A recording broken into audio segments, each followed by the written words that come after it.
Louisville has shared its long history with the Ohio River, with its people and river working hand in hand to create the culture that we find here today. This river has served our city for transportation and industrial purposes for many years, allowing Louisville to be built around it, creating a port city at the junction of the southern and midwestern United States.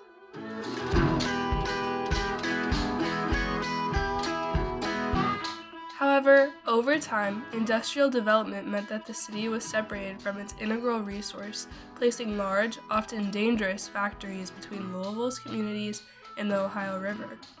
The communities that would be most impacted by the separation would be those of lower income, who most needed outdoor spaces that would allow them to connect with others. This issue needed a fix, and in this video, we'll take a walk through it. Waterfront Park. Abandoned factories and urban spaces were reformed into an 85-acre green space, which hosts a variety of events, from Renaissance fairs to large-scale marathons.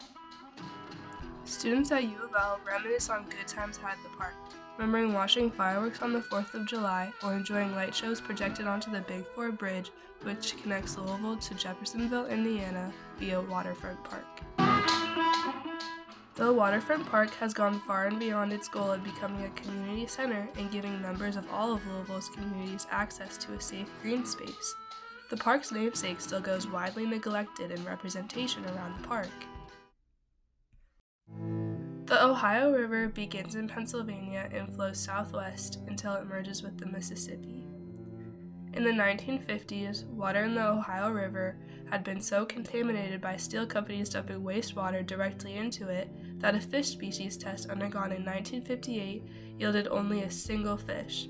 That's not just one fish species, that's only one single fish. A local biologist by the name of Jerry Schultz likened the Ohio River's water to vinegar, saying, "It was so polluted, you could see it, smell it, and taste it." The Clean Water Act of 1972 meant that companies could no longer legally dump their waste directly into waterways. However, today, the Environmental Protection Agency still considers the Ohio River one of the most polluted rivers in the U.S. Here again is where Waterfront Park can come in to help make things better. People come from all over to enjoy Waterfront Park, so why not teach them a thing or two about the river that started it all?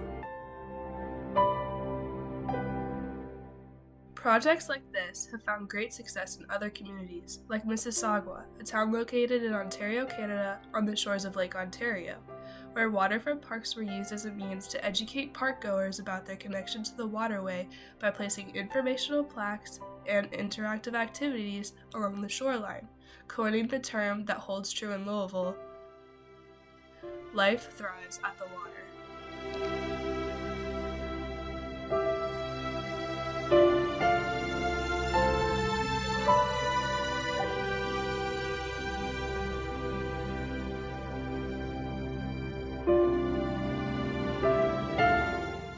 Through community education and empowerment, we can help spread awareness about the rich history of the Ohio River, along with the issues that it faces today.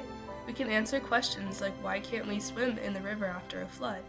We can continue to rally our community around a shared priority, because who is better suited to advocate for our waterway than the communities that rely on it?